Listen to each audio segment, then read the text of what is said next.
E eu queria hoje falar um pouquinho sobre a libertação, mas eu queria focar na questão da unção de Deus sobre as nossas vidas, né? O poder de Deus sobre as nossas vidas. Nós, como canais de libertação, nós que somos condutores dessa presença, nós que somos hoje o corpo de Cristo, né? Nós que hoje temos a missão de carregarmos o Evangelho de Cristo aos quatro cantos dessa terra, né? Levando a palavra de Deus. Então eu queria focar mais nessa questão sobre nós como alguém, um canal de Deus para libertar as pessoas. Queria que você abrisse comigo em Isaías 61. É o Estevão que está aí? É o Estevão que está aí? Alô, Estevão. E aí? Oh, glória a Deus. Fui lá, bateu no céu e voltou. Aleluia. Glória a Deus. Isaías capítulo 61, profeta Isaías, um dos profetas maiores do Velho Testamento, que teve o presente de ser o profeta messiânico, de falar sobre Jesus, de profetizar sobre ele. Ele aqui no Isaías 61 fala de algo sobrenatural. E diz assim: o Espírito do Senhor Jeová está sobre mim, porque o Senhor me ungiu para pregar boas novas aos mansos, enviou-me a restaurar os contritos de coração, a proclamar liberdade aos cativos e a abertura de prisão aos presos, a apregoar o ano aceitável do Senhor e o dia da vingança do nosso Deus, a consolar todos os tristes, a ordenar acerca dos tristes de Sião que se lhes dê ornamento por cinza, óleo de gozo por tristeza, vestes de louvor por espírito angustiado, a fim de que se chamem árvores, ou em outra versão, carvalhos de justiça, plantação do Senhor, para que Ele seja glorificado. E edificarão os lugares antigamente assolados, e restaurarão os de antes destruídos, e renovarão as cidades assoladas, destruídas de geração em geração. Enfim, vamos até aqui. Há uma unção disponível para a igreja, para nós, com a finalidade de libertarmos as vidas das pessoas. Nós estamos aqui aprendendo, né, sobre libertação. Pastor Pedro já por 2 ou 3 semanas ele está ministrando sobre a libertação, sobre as armas e tal. E eu queria frisar hoje sobre isso. O poder da unção. A unção de Deus precisa estar em nós, precisa se manifestar através de nós. Como é que essa unção, ela a manutenção dela, é a nossa vida com Deus, né? Lembra, né, da história das 10 virgens, onde 5 virgens tinha óleo na botija, mas também tinha um óleo reserva, e as outras 5 não se atentaram a isso, e o noivo demorou um pouquinho, e elas falaram: puxa, nosso óleo está acabando, vamos buscar mais um pouquinho. No que elas saíram para buscar, o noivo chegou, e só as 5 que estavam com o óleo reserva entraram. Então, a unção está relacionada à presença, ao poder, à glória de Deus. E essa unção, a manutenção dela é através da nossa vida com Deus, da experiência com o sobrenatural de Deus, com a experiência, né, do poder de Deus. Então, como uma igreja precisa estar para poder funcionar direitinho, equilibrada, ela precisa ter o conhecimento da palavra, porque o conhecimento da palavra é que nos prepara, que nos liberta, mas ela precisa também ter o poder do Espírito Santo. Jesus, ele era o próprio verbo, mas se você for ler a Bíblia, até a história de Jesus, até ele ser batizado, ele não manifestou nenhum sinal e nenhum milagre. Mesmo ele sendo verbo, mesmo ele sabendo todas as coisas, tendo conhecimento de tudo, mesmo ele tendo essa experiência de conhecer a palavra. Mas só quando ele recebeu o batismo físico, onde o Espírito veio sobre ele, e aí muitos irmãos falam: essa história de falar em línguas aí é confusão, porque Jesus não falou em línguas. Sim, porque o Espírito não entrou dentro dele. O Espírito veio sobre ele, como vinha sobre os profetas. O Espírito só veio e entrou nas pessoas quando veio o Pentecoste. Quando Jesus voltou, ele disse: agora é importante que o Espírito venha. E aí naquela noite, onde aproximadamente 120 homens de Deus estavam ali, homens e mulheres, o Espírito veio repartido como língua de fogo, houve um vento, e aí o Espírito entrou na vida daquelas pessoas. E aí então eles começaram a falar em outras línguas. Então, uma igreja equilibrada, ela precisa ter o conhecimento da palavra, porque é a palavra que nos cura. Oséias 4:6 diz que o homem é destruído porque lhe falta o conhecimento, né? Então o conhecimento, ele é importante. Tem uma história, né, que vocês já devem ter ouvido, só para relembrar. Eu não lembro agora o autor, mas ele conta de uma senhora, que ele foi na casa dessa senhora, a senhora muito triste, já no leito para morrer, e ele viu na parede, né, um papel colocado dentro de um quadro. E aí ele foi perguntar: o que é isso, né? Isso aqui é um papel que eu ganhei do meu patrão. Trabalhei 30 anos para ele, 40 anos para ele. E no fim da vida dele, ele me deu esse papel e disse: olha, entrega para alguém e tal, alguma autoridade e tal. E ela falou: eu não quis entregar para ninguém, eu sou analfabeta. Eu guardei num quadro como lembrança desse meu patrão. E sabe o que era aquilo? Era o testamento de toda a herança daquele homem, entregando para aquela senhora. E agora ela estava no leito de morte. Mais de 20 anos com aquele papel na parede. E faltando as coisas em casa. Morrendo por enfermidade porque não tinha um convênio. Porque faltou o conhecimento. Ela não tinha o conhecimento da importância daquele papel. E ela morreu com um testamento de milhões de dólares pendurado na parede. Muitas vezes nós estamos assim. Com o maior testamento, que é a Bíblia, foi atestado por Jesus e assinado pelo sangue dele, com mais de 8.000 promessas escritas nessa Bíblia para nós. E às vezes a gente vive uma vida medíocre, triste, porque desconhecemos.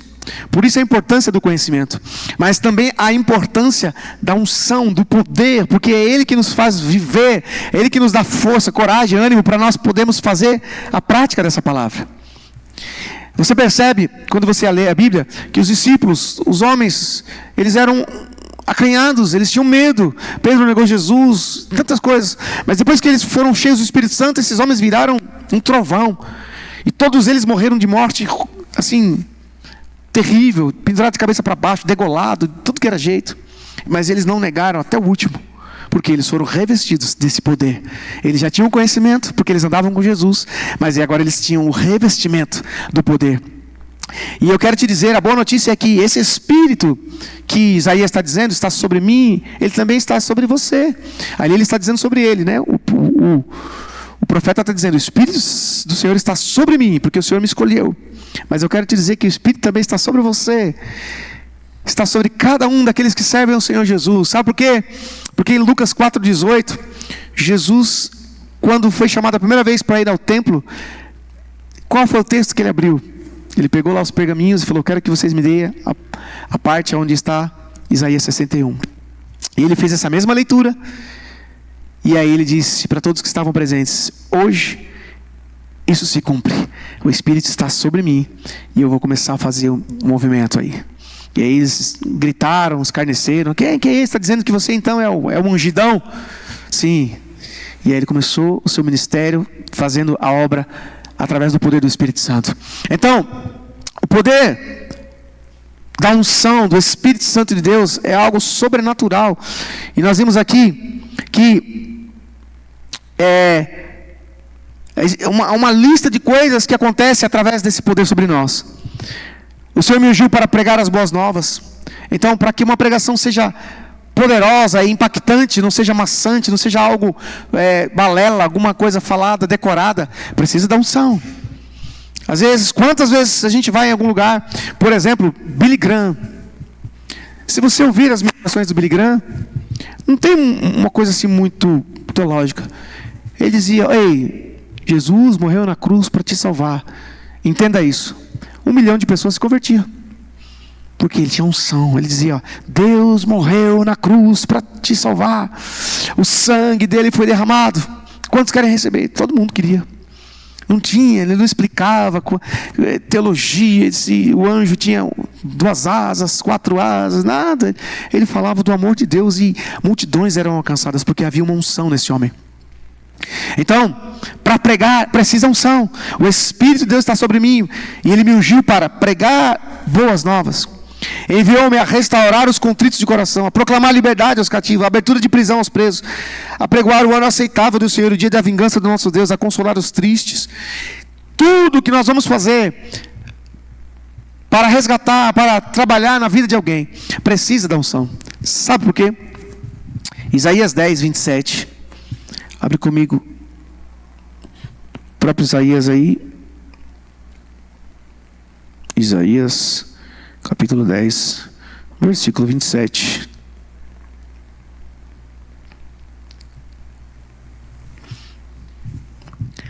Em umas versões está escrito gordura, mas a versão diz unção. Diz assim,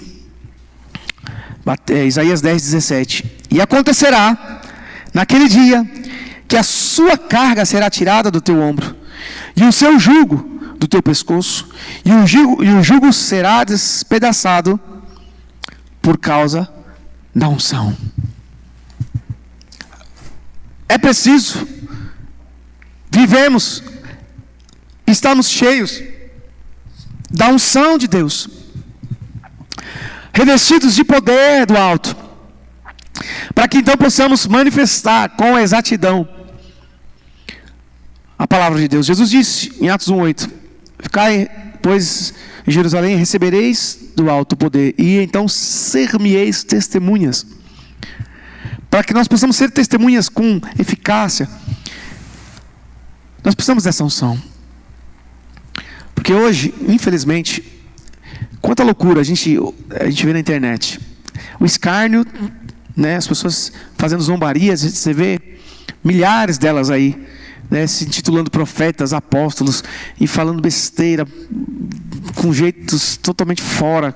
Né, tem um senhor que diz que é profeta, esqueci o nome dele, também não vem ao caso, mas ele zomba, ele xinga, ele fala: ô Gabriel, seu cachorro, você está atrasado, você não veio trazer a minha pregação. Falando com o anjo Gabriel, né? Então ele olha para o lado como se estivesse falando com alguém e começa a xingar: seu vagabundo, isso é hora de chegar. E escarnecendo, né? Outros trocando o nome de Jesus, botando outros nomes aí, e falando que foi Deus que deu, né? E não sei o que, e tal. E a gente vê que está escarnecendo. Então, a unção de Deus precisa estar presente, para que realmente aquilo que nós fomos falar de Deus, da parte de Deus, encontre graça no coração das pessoas, quebre essas barreiras, porque, né, a gente liga a televisão e vê assim, absurdos em nome de Jesus, em nome da fé, em nome da igreja, em nome do evangelho, que não é o evangelho de Cristo, porque o evangelho significa boas novas. Então, existem evangelhos, né, o espiritismo, eles usam o evangelho segundo Allan Kardec. É uma visão que Allan Kardec teve, e ele trata o evangelho daquilo que ele entendeu. Então existem igrejas fazendo o evangelho segundo o discernimento deles, e obrigando as pessoas a darem aquilo que não precisam dar, firmando a fé das pessoas em coisas materiais. Olha, se você não tiver um carro, um iate, isso você não está sendo abençoado. E quem disse que a bênção está vinculada a um iate, a um carro, a um jet ski, a alguma coisa disso, né? Eu sempre falo nas minhas pregações: quem fez essa proposta na Bíblia, quando você me servir, eu te darei todas as riquezas do mundo, foi Satanás. Levou Jesus no pináculo e disse: Jesus, se você de joelho prostrado me adorar, olha aqui, ó, no horizonte, o que você quiser dessa terra, eu te darei. Jesus já disse ao contrário, ele disse: pega tudo que você tem, vende e segue-me. Pega a tua cruz e segue-me. Então, uma proposta do Evangelho de Cristo é eu abrir mão de tudo que eu tenho por amor a Ele. É lógico que Deus não quer que nós vivamos, né, também como a gente já ouviu, né, em outras religiões, o voto da pobreza e essa coisa toda. Não. Deus, Ele é um pai. A Bíblia diz que se nós somos como pais, sabemos dar as boas coisas. Se o filho pede pão, nós vamos dar pão, não vai dar pedra. Se o filho pede um peixe, nós não vamos dar serpente. Ele fala: imagina o Pai Celestial, o que quer fazer com vocês. Então, Deus quer o nosso bem, mas nós não podemos firmar a nossa fé nas coisas espirituais, nas coisas materiais, porque tudo isso passa. A Bíblia diz que passarão os céus e a terra, mas a única coisa que não vai passar é a palavra de Deus, e nós precisamos estar firmados nessa palavra. Nós precisamos estar cheios desse poder, porque vão chegar dias, e estão chegando, que só os verdadeiros cristãos vão suportar. Nós já temos visto muitos e muitos apostatando por questões financeiras, por propostas, e outros já por perseguições, né, virando crentes 007, né, não fala para ninguém. Ou outros se intitulando cristãos, mas o testemunho de vida é totalmente ao contrário do que Cristo prega, né? E vai nas mídias, diz, não, agora eu sou cristão e tal, e isso e aquilo, e continue, se você quiser assistir meu show em tal lugar, pode ir lá, que vai ter muita cachaça e não sei o que, mas eu sou cristão, mas lá vai ter o que você quiser, tem. Então você vê uns cristãos aí que não entenderam o que é ser cristão. Ser cristão é viver a maneira de Cristo. O primeiro passo, quando o Espírito Santo veio em Atos 2:38, que todo mundo viu aquele rebuliço acontecendo e falaram: Pedro, o que está acontecendo? Ele disse: é o Espírito, é a promessa de Joel que aconteceu. E eles falaram: então como é que a gente pode entrar nessa promessa? Ele disse: arrependei-vos, sejam batizados e recebereis o dom do Espírito Santo. Esses 3 pilares precisam acontecer na vida de uma pessoa para que então ela possa firmemente declarar: eu sou cristão. Mas o primeiro é o arrependimento. E o que é arrependimento? Arrepender, na palavra original, quer dizer mudança de rota. Então eu estou indo para o pecado. Eu entendo que Jesus é o caminho, a verdade e a vida. E falo: poxa, se eu for para cá, eu vou para o pecado. Então eu me arrependo. Eu dou minha volta e volto para o caminho de Jesus. Não tem como eu dizer, estou arrependendo e continuo. Eu sou cristão, mas o negócio aqui está tão bom, né? Tu continuar. Jesus é misericordioso. Agora que eu já sei que ele é Deus, e na hora H ele me salva, ele me resgata. Não existe isso, não. Isso são doutrinas que foram criadas por demônios para iludir o povo, para tranquilizar o povo. Essas doutrinas do purgatório, doutrinas da reencarnação, elas se destroem. Por exemplo, a doutrina da reencarnação, ela diz que eu aprontei aqui, eu morro, na outra geração eu venho e eu melhoro. Aí eu te pergunto, a geração está melhorando? Como é que se eu matei hoje 10 aqui, com um facão, quando eu vir na próxima encarnação, que tem metralhadora, eu vou matar uns 100. Porque o negócio está ficando cada vez pior. Como é que eu vou melhorar? Aí eu vou vir cachorro para o pessoal me chutar, para me sofrer, o que eu fiz o outro sofrer. Deus não tem isso para nós. A Bíblia diz: ao homem é ordenado a morrer uma só vez. O espírito volta para Deus, e aí Deus fala: vinde bendito para aquele que recebeu Jesus, entrai para o gozo do Senhor, ou vai para o inferno, diabo que te carregue, que você não quis saber nada de mim na tua vida. E o corpo volta para a terra. Como a gente viu aí já duas experiências, 2 quintas-feiras que a gente teve velório, né? Falei, tomara que dê um descanso, senão vai ter que mudar a agenda da igreja toda quinta, né? Meu pai morreu numa quinta e o pai do pastor Pedro morreu na outra quinta, né? 2 quintas-feiras que a gente passou, em vez de fazer a tarde com Jesus, a gente foi fazer a tarde no velório, né? Algo diferente. Mas glória a Deus que o evangelho foi proclamado. A adoração aconteceu tanto no velório do meu pai como no velório do pai do pastor. Foi mesmo um culto de adoração, de celebração pela vida desses homens que nos ensinaram, nos conduziram, né? Então foi algo gostoso, não foi nem triste, foi uma bênção. Mas nós precisamos entender que o evangelho precisa haver uma mudança, precisa haver algo acontecendo. E uma das coisas que está aqui registrado é a unção de Deus. Nós precisamos desta unção. Nós precisamos desse poder para que o nosso testemunho seja completo. Nós podemos ter argumentos, palavras boas, um bom discurso, tudo anotadinho, ponto 1, ponto 2, ponto 3, ponto 4, tudo certinho e tal. Mas se não tiver a unção, pode ser que não alcance. Pode ser que não frutifique, pode ser que não atinja o coração das pessoas, porque é a unção que quebra o jugo.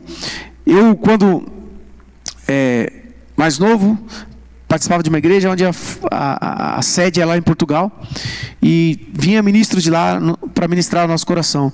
E o que eles falavam, uma das ministrações que nunca saiu da minha mente, que a Bíblia fala que o coração é um terreno. Você vê Jesus falando das parábolas, coração rochoso, espinhoso, né?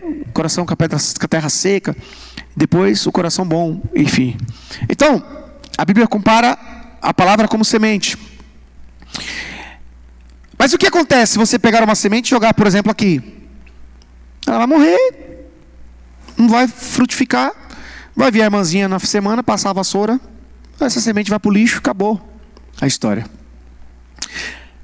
Pensa comigo, tem muitas pessoas que entram no culto assim, frustrados, derrotados, por causa de muitas situações.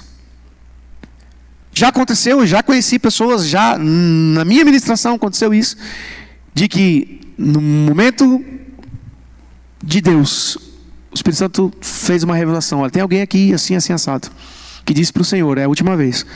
Se o Senhor, numa tarde com Jesus mesmo, eu estava relutando, eu preguei, ministrei, cantei, era meu dia de pregar, e eu falei já, irmãos, que o amor de Deus, a graça, peraí, irmãos, pera, tem alguma coisa aqui, minha perna está queimando, da canela até o joelho, como se tivesse passado um gelol, e o Espírito Santo está falando que tem alguém assim e tal. Aí a mulher levantou a mão e começou a chorar. Ela disse, pastor, eu nunca tinha visto. Ela disse, eu vim aqui porque eu já tentei de tudo e tal, e eu estava a ponto de me matar. E eu disse, se o Senhor me ama, eu quero que esse pastor fale alguma coisa da minha vida, que seja algo comigo. E aí eu comecei a sentir, algo que eu comecei a sentir, Deus tocou nela também. Aí a Rosaninha também começou a espalhar, e o fogo pegou, e nem sei como é que acabou o negócio. Sei que foi bom.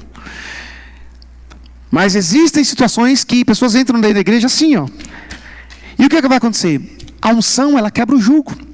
É a unção de Deus que vai fazer, através da adoração, através da oração, um terremoto naquele coração, e vai criar uma rachadura, alguma coisa, um espaço, vai trincar aquela massa, aquele concreto, para que quando o pregador jogar, quando aquela palavra sair da boca de alguém e entrar ali, o Espírito Santo, ele é certeiro, ele vai mirar certinho, vai cair bem na fenda. Caiu na fenda, bateu na terra. Quem tem árvore no seu muro sabe o que é isso, né? Começa a levantar a árvore, as raízes começam a rachar, o muro trinca, porque quando vem de baixo para cima, vem quebrando tudo. Não pode ser concreto, pode ser o que for, aquelas raízes vão se estendendo e vai trincando e vai fazendo tudo. É o que aconteceu aqui, ó. Caiu todas as casas, umas árvores nos carros. Eu estava aqui, comecei a ouvir a sirene numa chuva, caiu, foi tudo, levou o muro, levou tudo. Por quê? Porque tem força. Então a unção é algo poderoso que precisa fazer parte da nossa vida, precisa fazer parte do nosso ministério. Nós precisamos estar ungidos para que então, quando nós falarmos, quando nós cantarmos, até mesmo quando nós espirrarmos. Agora eu não me lembro, que eu sou ruim de guardar nome.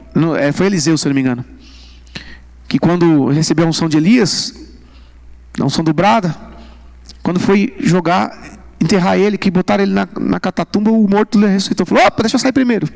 Porque havia unção nele. Quando foram enterrar ele, o que estava morto ressuscitou. Falou, opa, cabe dois aqui não, deixa eu sair. De tanta unção que estava naquele homem, mesmo morto havia uma unção. A Bíblia diz que os lenços de Paulo curavam.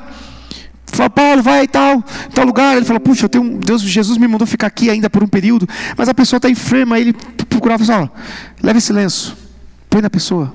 A Bíblia diz que os lenços dele curavam, porque ele depositava a unção dele ali, ó. Leva isso aqui ungido, Senhor, coloca aqui a tua presença, a tua glória, o teu poder. Então nós precisamos estar cheios.